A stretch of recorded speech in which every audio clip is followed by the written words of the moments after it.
Muito boa noite, eu sou Izzy Patrícia Pardal e esse é o Pode Escutar, Pode Falar, que toda segunda-feira às 19h30 o nosso compromisso é trazer especiais assuntos sobre o desenvolvimento infantil. E hoje não vai ser diferente. Hoje eu estou com uma pessoa extremamente conhecida, não só no Pará, mas internacionalmente também, que inclusive por isso que eu estou muito feliz até dele ter aceitado o nosso convite para dividir esse assunto tão importante aqui nessa mesa comigo, que é o Dr. Renato Cal. Muito obrigada, Dr. Renato. O Dr. Renato, ele é otorrinolaringologista, fellow em neurotologia pela Universidade de Harvard e professor da disciplina de otorrino no CESUPA. E claro que não poderia faltar no currículo do Dr. Renato, que ele é pai do Gui e esposo da Gabi e ainda é um amante de vinho. Muito bem-vindo, Dr. Renato. Obrigado, Izzy. Obrigado pela apresentação. É um prazer enorme estar aqui contigo. Obrigado por essa doutor. Recepção tão calorosa, assim. E, gente, de verdade, a agenda dele é sempre fora do Pará e fora do Brasil também. Ele já estava me colocando aqui que esse primeiro semestre ele já vai estar em vários lugares. Então, assim, estou muito feliz dele estar aqui hoje comigo. E o nosso assunto será tontura e zumbido. Será que criança tem, né? Mas, doutor Renato, eu queria que você colocasse, até se apresentasse um pouco mais também e falasse um pouquinho da tua expertise e também da tua carreira profissional. Vamos lá, Izzy. Bem, eu sou médico otorrino, né? Me interessei pela otorrinolaringologia. E a otorrinolaringologia é uma área interessante porque lida com sentidos, né? Então é muito legal você ter a opção de tratar sentidos, tratar olfato, tratar audição, tratar paladar, então tratar o equilíbrio, né? Que a gente sempre brinca dizendo que nós temos um sexto sentido, que é a detecção do movimento. Então a otorrino a gente costuma dizer que é a área que trata, a gente lida pelo menos com 4 dos 6 sentidos, né? Então, ou seja, é uma área bem interessante. Depois que eu me formei, eu fiz a residência. Depois da residência eu sempre fui um cara que tinha muito interesse em viajar. Então eu queria viajar, eu queria morar fora do Brasil, eu queria fazer medicina em outro lugar. E eu apliquei na época para um programa de pós-graduação nos Estados Unidos. No primeiro momento eu tive que ir para os Estados Unidos para ficar um tempo trabalhando com pesquisa, para poder melhorar o currículo, até que no outro ano eu consegui iniciar o Fellow. Foi um tempo de 3 anos de Fellow, foi um programa relativamente longo. E aí eu estou praticando medicina aqui em Belém desde 2008. Que máximo. E tem o seu consultório, né, doutor? Eu atendo no consultório particular, sou médico também do Hospital Fir Loyola, onde a gente faz muita parte oncológica, sou médico da Santa Casa de Misericórdia no Pará, que é um atendimento focado exclusivamente em criança agora. E sou professor do CESUPA, né, onde eu praticamente exerço a minha atividade acadêmica lá. Maravilha. Doutor Renato, e antes da gente começar, eu queria agradecer ao nosso principal patrocinador, que é a Clínica Audionorte Saúde. Lá nós temos todos os exames audiológicos, tanto para diagnóstico infantil quanto adulto, otorrinolaringologia, todas as especialidades da fonoaudiologia e muito mais. Então, se você está precisando para o seu filho, lá nós temos muitas especialidades para atender. Audionorte Saúde, muito obrigada por acreditar e impulsionar o nosso projeto. Então, vamos lá, doutor Renato. Inicialmente, eu quero te fazer a primeira pergunta, que é assim: o segundo maior motivo, talvez, de levar, né, um adulto ir procurar um médico ou ir até um hospital em emergência é justamente a tontura. Só que crianças a gente quase não vê, né? Mas criança tem tontura? Tem, Izzy, tem tontura. Então eu acho que essa tua colocação é perfeita. A gente sabe que a queixa de tontura, de uma maneira geral, é uma queixa extremamente importante, principalmente numa faixa etária, às vezes, até mais idosa, né? A gente sabe que, por exemplo, hoje em dia a gente está lidando no Brasil com o envelhecimento da população, os idosos estão se mantendo ativos por mais tempo, a gente vê um número enorme de queda nos idosos, e um dado importantíssimo, queda é a 4ª principal causa de morte nos idosos. E aí você imagina, nossa, queda?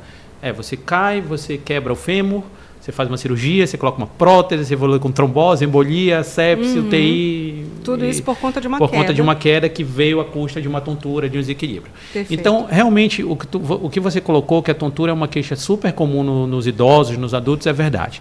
Mas a população pediátrica, ela também sofre com tontura. Numa incidência menor, sem dúvida nenhuma, do que nos adultos. Mas existem muito poucos dados estatísticos sobre isso. Então, quando a gente começa a ler os artigos, existem grandes discrepâncias. Por exemplo, existem estudos que mostram que menos de 1% de uma população geral de crianças se queixa de tontura. E existem artigos que apontam tipo 15% de crianças numa faixa etária de pré-adolescência.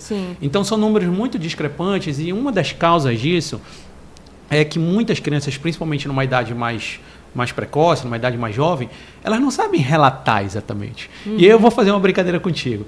Se nós perguntarmos para um adulto formado, qualificado, para ele diferenciar o que é tontura, o que é desequilíbrio, o que é instabilidade, o que é vertigem, o que é sensação de cabeça oca, o que é a sensação de andar nas nuvens, a gente vai ter uma certa dificuldade de explicar isso. Agora, você imagina um garoto de 5 anos de idade, 6 anos de idade, tentar fazer essa diferenciação. Então, realmente, a população pediátrica ela tem uma dificuldade de expressar o que ela sente, né?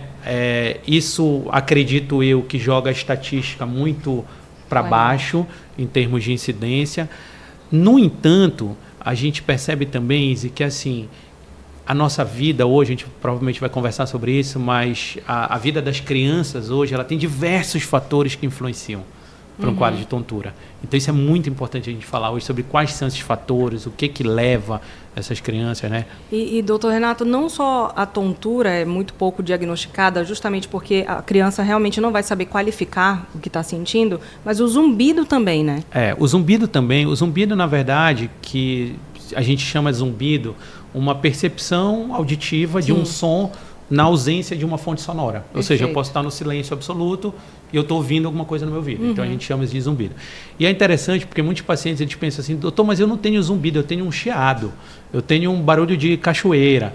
E a gente sempre esclarece que o termo zumbido ou tinnitus, como é um termo mais tecnicamente correto, é usado para definir qualquer sensação auditiva. Então, não importa de que forma esse som soa para você, mas a simples percepção auditiva de um som na ausência de uma fonte sonora é definida como zumbido. E isso ocorre muito nos adultos, mas também muito nas crianças. E o adulto ele já sabe qualificar, né, como é o seu zumbido, como está sentindo, mas a criança também não vai saber e muitas vezes nem vai chamar atenção para aquilo. Exatamente. Né? Hoje mesmo eu atendi uma criança que pela primeira vez nem a mãe tinha ouvido, mas antes de eu iniciar o exame, eu sempre pergunto, está ouvindo algum barulhinho no ouvido? Você acha que você está escutando bem? Então, a criança tinha 5 anos, ele falou assim, tem barulhinho desse lado. A mãe já olhou assim e falou assim, que... E isso é super importante, Izzy, porque a gente tem que lembrar que, e aí falando especificamente do zumbido, uma das principais etiologias do zumbido, ou seja, uma das principais causas do zumbido, são as próprias perdas auditivas. Perfeito. Então, a gente nunca pode negligenciar uma criança com zumbido, porque isso pode ser sinal de que ela não está ouvindo bem.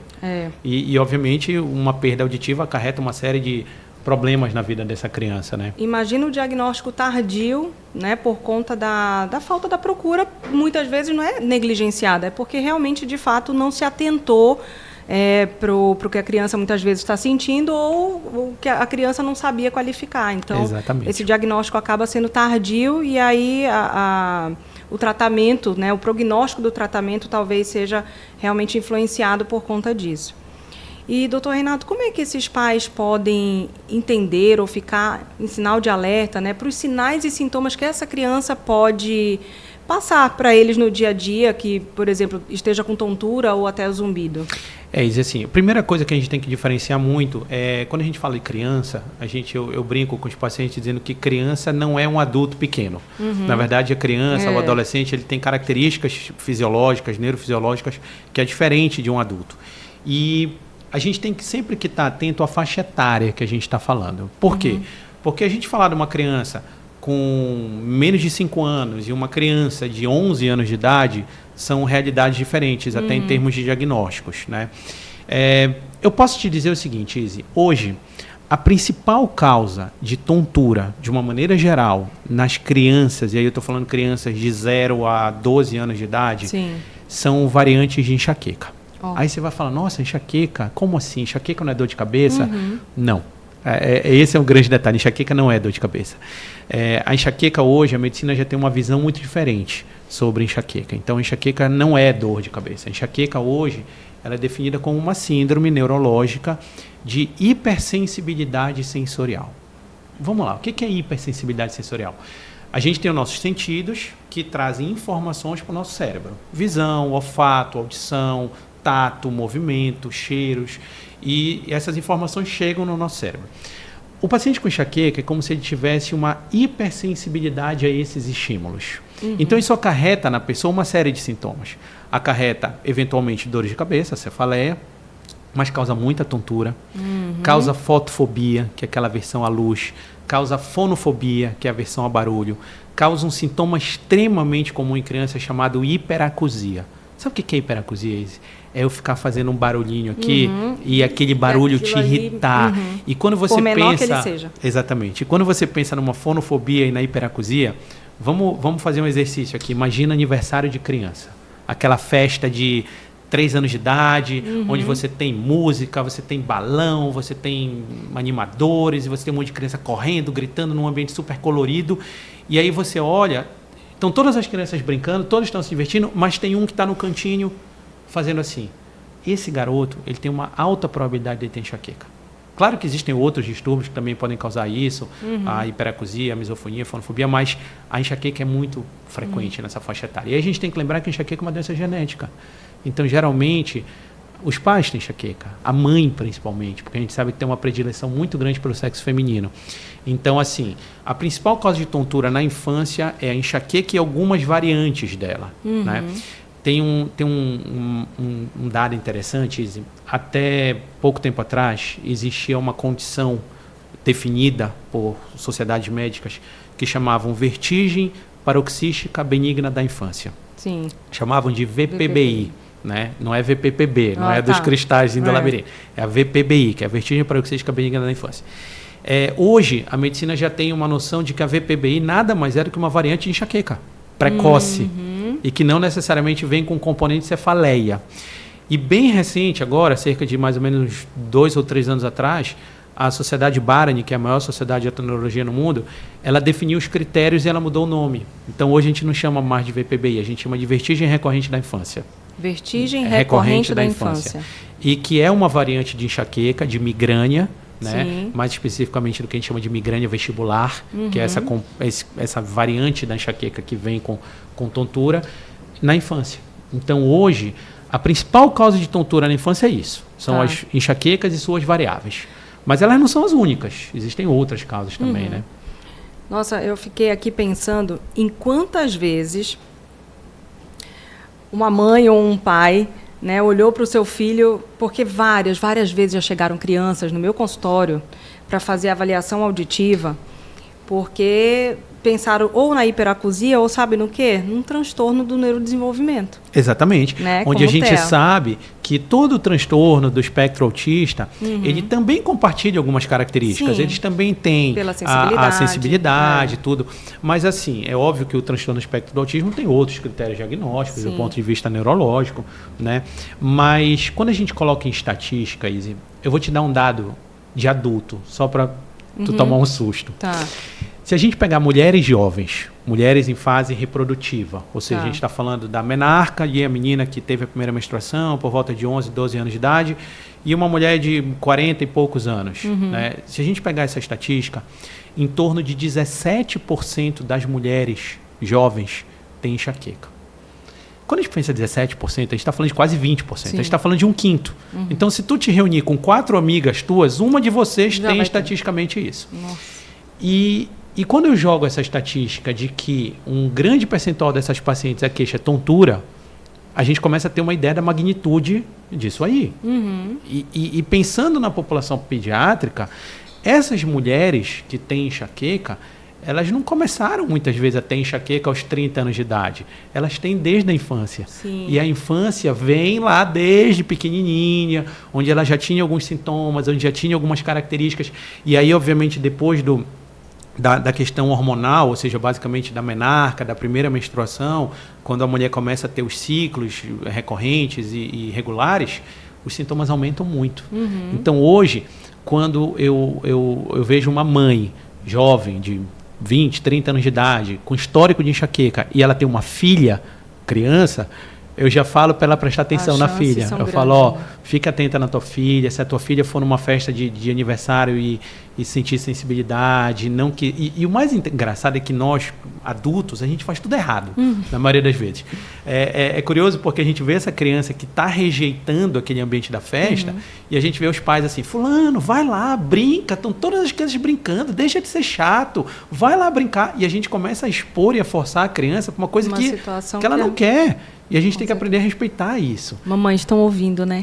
Papais estão ouvindo. Gente, estou aqui... Então assim, eu digo, se o seu filho não se sente legal num ambiente de festa, num cinema 3D, imagina você leva o seu filho para ver um filme 3D. O que é um filme 3D? É nada mais do que você ver as imagens vindo para perto de você. A maioria das pessoas acha isso divertido. Uma criança com migrânia acha isso péssimo. Então, aquela criança que sai do filme 3D e está enjoada e não gostou da experiência, a gente tem que respeitar isso e não insistir, né? Perfeito. Um outro detalhe, também muito comum, Izzy, nesse espectro da migrânia, da enxaqueca nas crianças, é uma coisa chamada cinetose.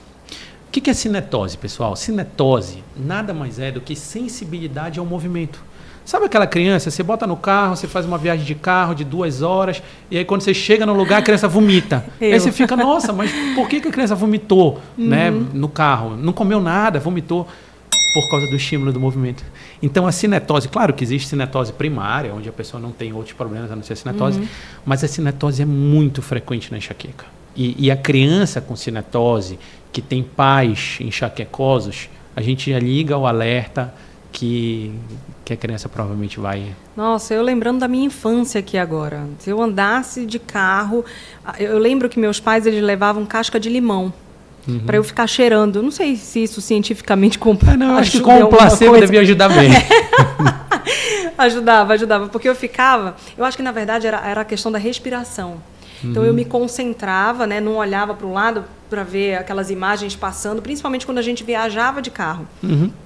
Então, eu ficava olhando, né, para frente, para um ponto meio fixo, e eu ficava treinando aquela respiração, assim, sabe, mais profunda e cheirando o limão, né? E aí...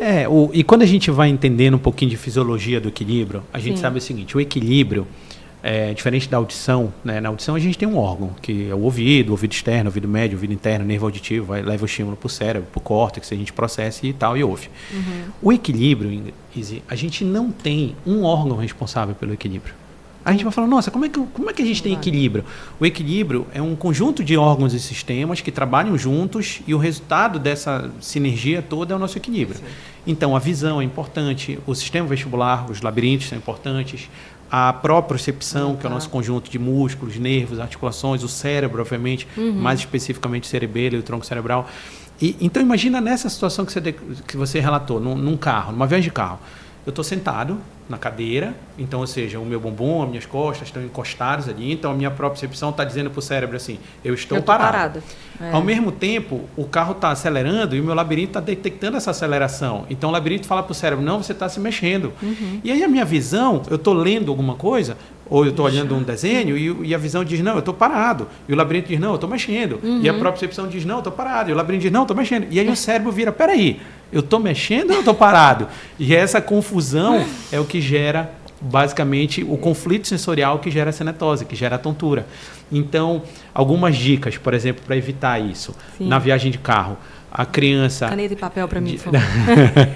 A criança não deve, de forma nenhuma, ir lendo nada ou com atividade de tela na frente, porque isso piora.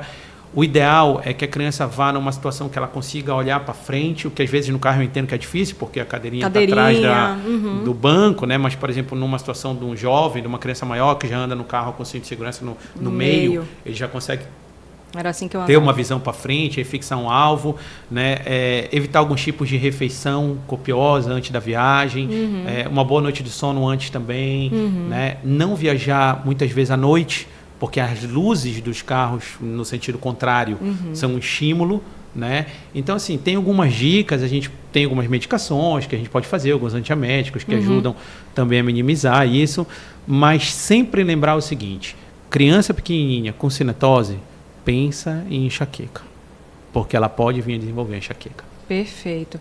E eu estava lembrando que a primeira vez que eu fui fazer um cruzeiro, eu passei tão mal, que imagina, né?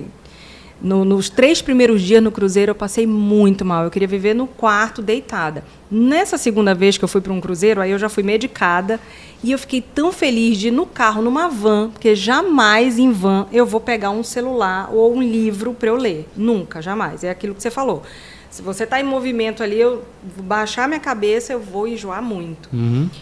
E eu fiquei tão feliz que com essa medicação eu conseguia, olhando no telefone, eu falava pro meu marido: amor, eu tô conseguindo ler, tô conseguindo responder mensagem, é uma maravilha. Então, um dos tratamentos com medicamento foi fantástico para mim. A gente tem algumas opções terapêuticas que são bem legais. Muito bom. E, doutor Renato, então, voltando para as causas da tontura, né? Então, as mamães e os papais que estão nos assistindo veem quanto é importante o assunto que nós estamos falando aqui, o quanto é enriquecedora o compartilhamento de conhecimento que o doutor Renato está fazendo nessa noite aqui conosco. Então, nos ajude compartilhando esse vídeo, né, com mais pessoas, para que mais pessoas se informem, né, se empoderem dessa teoria, desse assunto tão frequente, tão importante. E uma coisa importante, Izzy, quando a gente pensa nas causas de tontura, eu falei, obviamente, das variantes da enxaqueca e da antiga VPBI, né, que hoje se sabe que é uma variante de enxaqueca, ela realmente é o carro-chefe. Mas a gente também não pode esquecer outras causas. E aí eu acho que a gente tem que pontuar o seguinte: existe, infelizmente, porque é uma condição bem triste hoje em dia da gente ver, algumas crianças que nascem com o que a gente chama de hipofunção vestibular bilateral. O que é hipofunção vestibular, Izzy? É como se a criança nascesse sem os labirintos. É como se os labirintos dela não estivessem funcionantes. Então, fazendo uma analogia para a parte auditiva, imagina uma criança que nasce surda, com uma surdez de origem genética, ou seja, ela tem uma lesão coclear bilateral, e obviamente ela é surda. Agora, vamos trazer esse mesmo pensamento para uma criança que nasce com comprometimento da função vestibular bilateral. O que vai acontecer com essa criança?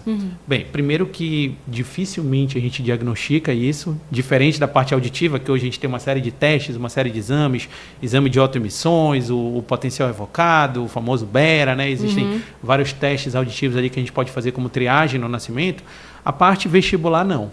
Então, a criança que nasce com uma hipofunção vestibular bilateral, ela dificilmente vai ser diagnosticada, numa fase muito cedo, e os pais vão começar a perceber que ela vai ter alguns atrasos motores.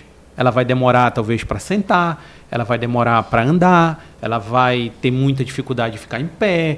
E aí é quando os pais começam a falar: opa, tem alguma coisa errada com o meu filho. E aí vão procurar auxílio médico. E tem uma grande dificuldade, Izzy, a respeito da avaliação laboratorial. A laboratorial, eu quero dizer, com exames complementares na área da otoneurologia, que avalia o equilíbrio, né? A gente sabe que a medicina evoluiu muito na avaliação auditiva. A gente tem uma série de exames, de testes que mensuram diversas partes do sistema auditivo. E o sistema vestibular, a gente também tem esses testes, também houve uma evolução fantástica nos últimos anos, mas ainda é um desafio aplicar esses testes em crianças muito pequenas, né? Hoje, o teste do impulso cefálico por vídeo talvez seja o melhor deles para uma faixa etária menor, né? Existem também os VEMPs, que são os potenciais evocados miogênicos vestibulares, que também dão muita informação, mas a gente acaba desconfiando e diagnosticando esses casos de hipofunção vestibular numa fase mais tardia, infelizmente.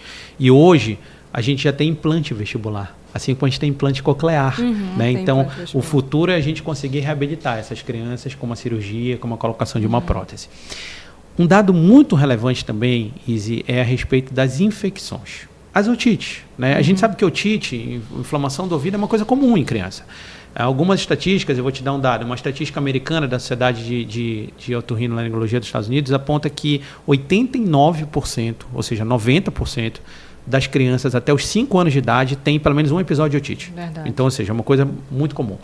E algumas dessas crianças que fazem um processo de otite média, pode haver um processo de vestibulotoxicidade. Ou seja, a gente sabe que aquela coleção inflamatória na orelha média pode migrar componentes inflamatórios, ali pela janela redonda. A gente sabe que a janela redonda é uma estrutura ali que separa a orelha média da orelha interna. Existe uma membrana que ela é semi-permeável, então você já pode passar algumas toxinas para ali gerar tanto uma cocleotoxicidade como uma vestibulotoxicidade também. Então, sempre se preocupar com a avaliação vestibular em crianças que fazem otite de repetição, né? E lembrar também que muitas perdas auditivas genéticas vêm associadas a perdas vestibulares. Isso é super relevante. Quando a gente começa a aplicar os testes vestibulares nas crianças que têm deficiência auditiva, a gente começa a ver que esse número é enorme. Chega a bater quase 50%. Então, é uma coisa importante. Agora, tem uma vantagem na criança.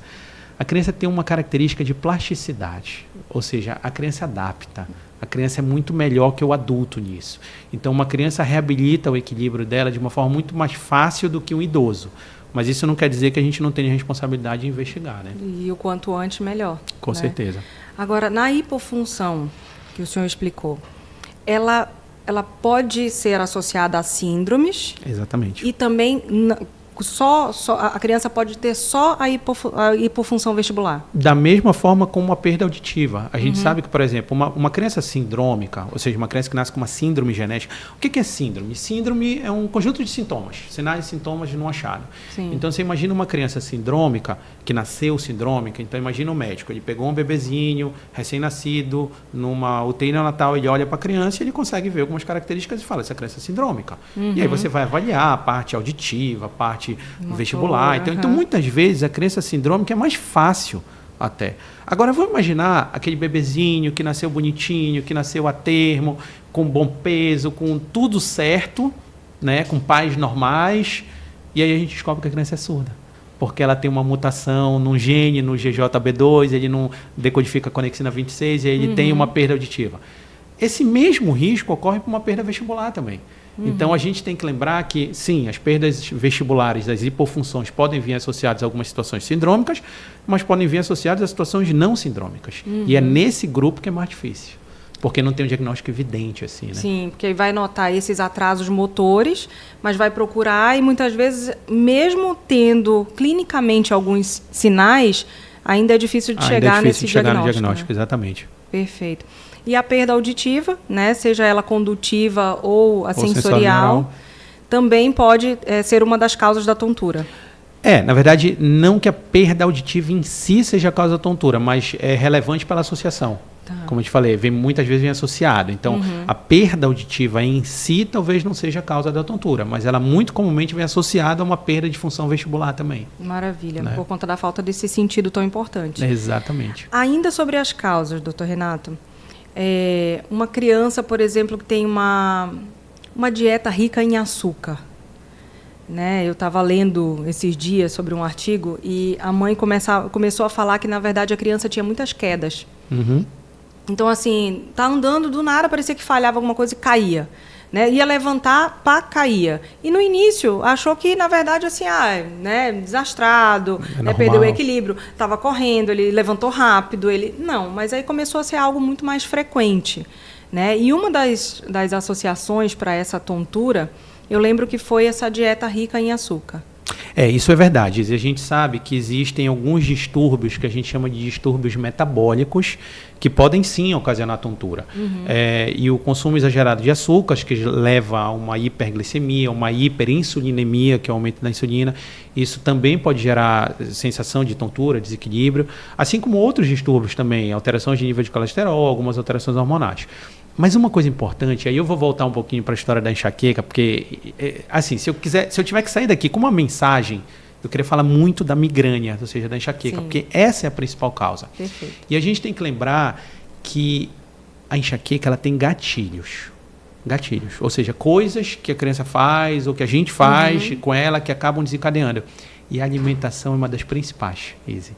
E a gente sabe que hoje, qual é a realidade hoje da nossa vida? Né? As crianças, de uma maneira geral, elas comem muito comida artificial, elas comem muita comida com monossódio glutamato, comida pronta. Então, qual a criança que não gosta daqueles pacotinhos de, enfim, aqueles salgadinhos, aquelas coisas, e bombom, e comida muito industrializada, né? Os macarrões instantâneos, aquelas coisas tudo. E isso tudo são alimentos extremamente gatilhos da migrânia. Né? Tanto que hoje, a primeira linha de tratamento, quando eu atendo uma mãe com uma criança onde a gente fecha o diagnóstico de migrânia, a primeira ocasião eu não medico. Eu não faço tratamento com droga, com medicação nessa criança. Eu ajeito a alimentação. Olha só. A gente tira os alimentos gatilhos. E aí eu vou dar uma dica. Quando a gente pensa nesses alimentos gatilhos, por exemplo, queijo é um alimento gatilho, principalmente os queijos fermentados, os envelhecidos, os amarelos. O branco menos estimulante. Carne processada, então presunto, mortadela, peito de peru, linguiça, salsicha, calabresa, bacon, essas carnes processadas. Alimentos com muito corante e conservante artificial. E aí, a brincadeira que eu faço com a mãe é o seguinte: tudo que você comprar no supermercado que vier num pacote, numa lata ou numa caixinha, tem. Perfeito. Que é basicamente monossódio de glutamato. Então, ou seja, aquela alimentação artificial é muito ruim. O famoso junk food, né? Aquela comida de shopping, a criança come pizza, come sanduíche, come misto quente. Coisas práticas e rápidas. Rápidas, né? Enquanto que quando a gente pensa na alimentação, aquela alimentação do dia a dia, o arroz, o feijão, a carne, o frango, o peixe, a salada, já não é gatilho. Então, assim, hoje o que a gente observa é que as crianças comem muito esses alimentos são gatilhos de enxaqueca. Aquela criança que já tem a enxaqueca, quando entra em contato com esse tipo de alimentação, piora muito. E eu posso te dizer que na minha experiência pessoal, Izzy, a correção da dieta resolve um percentual enorme desses pacientes, onde a gente nem precisa medicar. Perfeito. Né? E claro, algumas crianças precisam de uma medicação complementar, mas eu posso te dizer que é uma minoria. A grande maioria a gente resolve com algumas correções do hábito de vida. Não só alimentação, mas sono, evitar jejum prolongado, né? Prática de atividade física na criança, que é uma coisa extremamente importante. Então, existem algumas coisas que a gente pode fazer para melhorar bastante. E muitas das vezes a prática de atividade física também pode... A criança pode ficar atrapalhada ali naquela situação, né? E aí muitas vezes os pais vão olhar e falar assim: não, é que ele não tem uma boa coordenação motora para fazer esse esporte ou para fazer outro esporte, né? Mais um dado aí também para ficar atento. Agora, doutor Renato, eu tenho um afilhado já tem 20 anos hoje, inclusive diagnosticado pelo doutor Renato Cal de migrânia. Mas um fato relevante veio assim: a criança realmente ela tem uma plasticidade, né, para tratamentos, para um prognóstico melhor, e nas suas dificuldades ela consegue ver algo que ela mesmo consiga se beneficiar e tentar levar. Por exemplo, esse meu afilhado, a gente descobriu já com 8 anos, eu já trabalhando na área, com 8 anos que ele tinha uma perda unilateral. Então, assim, ele tem uma perda unilateral de grau profundo, né? E muito provavelmente ele nasceu com essa perda unilateral. Só que nós fomos descobrir, ele já tinha 8 anos de idade, porque ele mesmo falou assim: não, mas eu não escuto desse lado. E só um detalhe: como ele tem 20 anos de idade, nesse tempo não se fazia triagem auditiva neonatal. Pronto, né? Então, né? hoje isso já não aconteceria, exatamente, provavelmente. Né? E eu já trabalhava na época, eu ainda morava em São Paulo, e ele foi de férias lá, né, comigo, e eu já trabalhava com diagnóstico audiológico. E aí eu fui dar um fone para ele e ele falou assim: não, Madri, eu não escuto desse lado. Eu falei: o quê? E liguei para a escola e perguntei para a mãe, ninguém tinha notado. Por quê? Ele falava muito bem, ele ia muito bem na escola, ou seja, ele se reorganizou para aquela perda que ele tinha. Só que eu não sei se era algo desde a infância, a migrânia, e foi algo que ele, né, veio piorando. E eu queria te perguntar se existe uma predisposição maior para quem tem a perda unilateral. Assim, a migrânia, a enxaqueca é uma doença genética. Né? Então, hoje existem uma série de genes mapeados para isso e tudo. Então, sim, é uma doença genética, a gente nasce com isso. Né? É claro que muitas pessoas têm aquela alteração genética, nasceram com isso, mas às vezes em algum momento da vida é quando realmente os sintomas começam. Tá. E aí pode ser, de repente, às vezes o ciclo menstrual, naquela criança ali, como existem outros fatores. Mas, geralmente, a migrânia, a enxaqueca, ela não vem associada à perda auditiva. Tá. Essa correlação não é verdadeira. Né? Existem alguns pacientes que podem, enfim, coexistir duas patologias ali, mas não é a regra, não é a maioria. E nesse caso específico, eu acredito que são duas situações diferentes. Eu acho que o teu afilhado ele teve alguma mutação genética aí que talvez tenha gerado essa perda auditiva, ou até mesmo uma perda congênita, alguma coisa do tipo. E ele tem a alteração genética da migrânia também.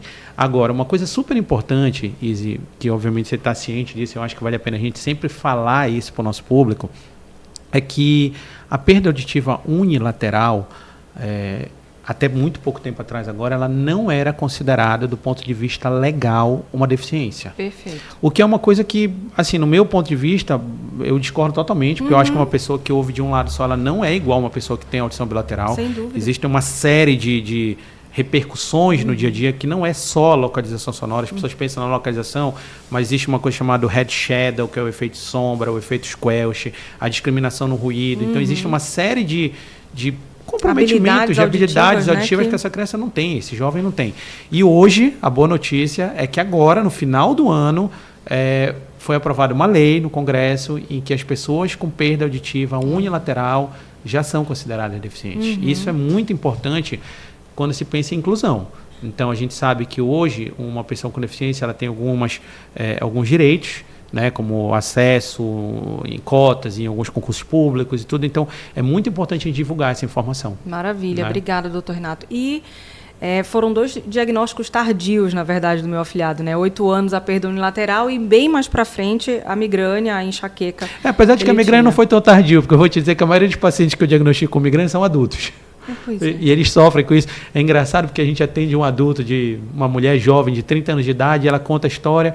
E quando a gente fala assim, você tem migrânia, você tem isso, ela fala, doutor, eu tenho isso desde criança e tudo, e o diagnóstico veio aos 30 anos de idade, né? Olá. Então não foi tão tarde assim, né? 20 anos, ele tá no lucro. Tá no lucro. E, doutor, vamos falar um pouquinho sobre os tratamentos. Então, assim, tem tratamento? Tem. A migrânia tem tratamento, ela não tem cura. Isso é uma coisa muito importante, porque é uma doença genética, então você não vai curar a doença. A pessoa que é um paciente migranoso, um paciente enxaquecoso, ele vai ser para sempre, tá? Apesar de que ao longo da vida muda, os sintomas mudam. Por exemplo, a gente sabe que a questão, como eu mencionei anteriormente, as mulheres acabam sofrendo um pouquinho mais pela questão hormonal, e a gente vê que quando nós atendemos uma população mais idosa, por exemplo, uma senhora de 70 anos, eu pergunto assim, a senhora tem enxaqueca? Ela fala, doutor, quando eu era mocinho eu tinha muito, agora eu não tenho mais. Porque a gente sabe que depois da menopausa existe uma melhora desse quadro, né? Então a enxaqueca ela muda ao longo da vida, em termos de sintoma. Mas não tem cura, mas tem controle. E tem controle muito bom. O controle, a gente sempre começa, Izzy, com essa primeira etapa, esse primeiro passo que a gente chama de controle dos gatilhos, né? E aí isso fala regularizar o sono, regularizar a alimentação, a prática da atividade física, evitar os alimentos que são gatilhos, avaliar algumas questões hormonais na criança, então para ver se está tudo bem do ponto de vista hormonal, porque distúrbios hormonais também podem ser gatilho. Então essa é a primeira parte do tratamento. E eu posso te dizer assim, eu vou chutar um dado que não é uma estatística, enfim, analisada, mas na minha experiência eu posso te dizer que, sei lá, 80% a 90% dos pacientes já melhora aí, tá? E existem as medicações, existem drogas hoje em dia que a gente utiliza, que existe um espectro amplo dessas drogas, desde antidepressivos, anticonvulsivantes, bloqueadores de canal de cálcio, que é uma droga muito popular para as doenças labirínticas, né? A famosa flunarizina, sinarizina, que são drogas que têm alguns efeitos colaterais a longo prazo, mas que para a migrânia funcionam muito bem, quando bem feitas, numa dosagem correta, pelo tempo correto. Então, assim, a gente tem uma gama de opções terapêuticas. E aí, aquela história, a medicina não é receita de bolo, né? Então, não existe aquela receita de bolo padrão. A gente tem que ver cada caso, analisar cada paciente para ver qual é o tipo de droga que melhor se adapta naquele perfil. Eu vou te dar um exemplo. Quando eu atendo adolescentes, meninas adolescentes magrinhas, assim, aquelas meninas magrinhas, que pesam 40 quilos, tudo. A gente sabe que menina adolescente magra tem tendência à pressão baixa. Então, por exemplo, se eu colocar uma menina dessa num beta-bloqueador, que é uma droga que funciona para migrânia, ela vai começar a ter síncope, ela vai começar a baixar a pressão e desmaiar. Então, não é legal. Né? Isso já é um problema que a gente já não vê nos homens, no sexo masculino. Então, mesmo magrinho, dificilmente tem pressão baixa. Então, isso tudo tem que ser avaliado, cada caso. Mas, assim, tem opções. Tem diversas opções terapêuticas, medicamentosas. E eu volto a dizer, uma minoria dos pacientes chegam nela. A grande maioria resolve com correções alimentares, com correções do estilo de vida, né? Maravilha. Eu nunca tive pressão baixa, doutor. A pessoa nunca foi magrinha desse jeito aí. Mas vamos lá. Para a gente finalizar, doutor Renato, vamos desmistificar um pouquinho. porque é um mito ou verdade, né? Toda tontura é labirintite, porque o que deve chegar no teu consultório, que chega lá também, não, foi labirintite, eu tive labirintite, né? Então vamos explicar um pouquinho sobre essa diferença, né? Vamos, isso é super importante. Na verdade, eu brinco com os pacientes que, quando o paciente fala para mim assim no consultório, doutor, vem aqui que eu tenho labirintite. Aí eu brinco, eu olho para ele e falo assim, labirintite não existe. E aí ele toma um susto, como assim não existe, doutor? Como, e né? aí eu começo a contar para ele, eu gosto de fazer uma analogia. Sim. Imagina o teu coração. O coração é um órgão, né? Você tem um órgão que é o coração, e esse órgão ele pode ser acometido de diversas doenças. Você pode ter um infarto, você pode ter uma arritmia, você pode ter um problema na válvula, você pode ter insuficiência cardíaca, você pode ter diversas doenças que estão no mesmo órgão, no coração, só que essas doenças, elas são diferentes. Elas têm tratamentos diferentes, elas têm diagnósticos diferentes, elas têm condutas médicas diferentes. Você já pensou se um cardiologista passasse o mesmo remédio para todo mundo? Né? Não ia dar certo. Né? Imagina você ir num cardiologista e falar assim, Izzy, você é cardíaca, tome esse remédio aqui. Você vai olhar para ele e falar, como assim, doutor, cardíaco? O que o senhor quer dizer com isso? E por quê? Porque a gente tem noção de que o coração é um órgão e que existem diversas doenças. Vamos fazer o mesmo raciocínio para o labirinto. O labirinto é um órgão. No caso, são dois, né? Nós temos um de cada lado, mas é um órgão. E ele pode ser acometido, Ingrid, por mais de 40 doenças. Tem mais de 40 doenças que acometem o labirinto, todas elas causam tontura, mas elas são doenças diferentes. Então, quando a gente agrupa essas doenças e rotula essas doenças como se fosse uma coisa só e falar, eu tenho labirintite, isso é muito ruim. Existe labirintite médica. Existe. O que é uma labirintite médica? É um processo infeccioso no labirinto. Isso é raro. É raro, raríssimo. E o paciente cursa, além dos sintomas de tontura, vertigem, ele cursa com perda da audição, com surdez naquele lado. E não é a maioria. A gente sabe que a labirintite verdadeira é um percentual ínfimo. Então, as doenças labirínticas existem várias, como eu dei o exemplo do coração. E essas doenças são diferentes. Então, a gente tem que tentar evitar esse termo, labirintite, de uma maneira genérica. Né? É engraçado, porque labirintite é um termo brasileiro. Se você chegar nos Estados Unidos e falar para um médico que tem labirintite, ele não sabe do que você está falando. Entendi. Então, isso é um termo que a gente popularizou muito no Brasil. E ao mesmo tempo, não quer dizer que os médicos americanos sabem tudo de otoneurologia, não. Mas isso quer dizer que eles têm outros termos que eles utilizam para as doenças labirínticas. Eles chamam tudo de vertigem posicional. Entendi. O que a gente sabe que a vertigem posicional é uma das mais comuns, mas também não é a única. Então, eu costumo sempre dizer o seguinte, vamos se referir ao labirinto como um órgão e dizer assim, olha, eu tenho um problema no labirinto, eu tenho uma labirintopatia, uma patologia no meu labirinto, mas eu preciso saber qual é ela. Né? E isso é uma coisa fundamental, porque às vezes você fala assim, eu tenho labirintite, e aí o seu vizinho fala, eu também tenho. E aí o seu vizinho fala, eu tomei esse remédio aqui, eu fiquei bom. E aí você fala, mas eu tomei esse remédio e eu não melhorei nada. Por quê? Porque de repente eu tenho uma doença e o meu vizinho tem outra. Apesar de que ambas são doenças do labirinto. E a dele se tratava com aquele remédio, e a minha não. Então eu não posso generalizar. Então a brincadeira labirintite não existe, de uma maneira geral. O que existem são diversas patologias que acometem o labirinto e você tem que ter um auxílio médico de alguém qualificado ali para poder diagnosticar essas diferenças, né?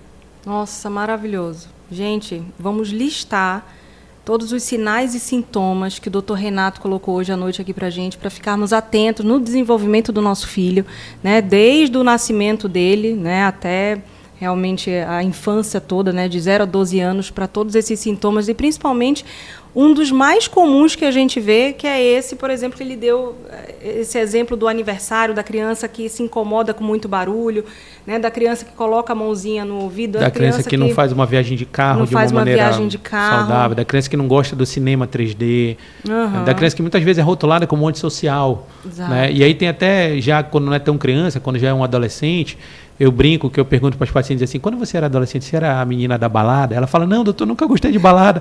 E a explicação era exatamente porque ela tem enxaqueca, né? Ou seja, ela tem hipersensibilidade sensorial. Então, a balada irritava ela. Ela não gostava do barulho, ela não gostava da luz, ela não gostava do cheiro, ela não gostava da fumaça, porque ela tinha enxaqueca. Isso. Legal, né, gente? Então, mais uma vez, ajuda compartilhando, porque tem muita informação importante que precisa ser compartilhada. Então, eu preciso da sua ajuda, que está aí, sempre nos assistindo, né? Compartilhe esse vídeo com quem você conhece, porque realmente foi espetacular a nossa conversa hoje, enriquecedora demais. Muito obrigado, doutor Renato, por você ter compartilhado brilhantemente os seus conhecimentos aqui com a gente. E agradecer de novo aos nossos patrocinadores, Clínica Audionorte, obrigada por impulsionar esse projeto, né? Porque tudo que tem desenvolvimento infantil a gente tem trazido aqui, e profissionais espetaculares como o doutor Renato. Lenoca Confeitaria, obrigado. Olha só o que a gente tem aqui para degustar, doutor Renato. Inclusive, Lenoca e a Clínica Audionorte te mandaram um presentinho hoje à noite também pela tua participação. Vai boca hoje, obrigado. Com certeza. E, gente, muito obrigada. Né? Eu sei que todo som ele tem uma história para se ouvir e para compartilhar também. Né? Então, por isso que estamos aqui no Pode Escutar, Pode Falar. E obrigada novamente. E, doutor Renato, aonde os pacientes podem te encontrar? Se quiser deixar um contato aqui também. Bem, eu atendo no meu consultório, né? Atendo no Hospital Ferroiola, atendo na Santa Casa, atendimentos de SUS, né? E no consultório, tá no Google, se você digitar Renato Cal. Cal, eu brinco que é igual o Cal de pintar parede, é C-A-L. Então é fácil. Digitar no Google, tem todos os contatos, os endereços. Aqui embaixo, com certeza. É fácil de achar. Maravilha. Obrigada, doutor. Nada, querida. Eu que agradeço. Boa noite, pessoal, e até a próxima.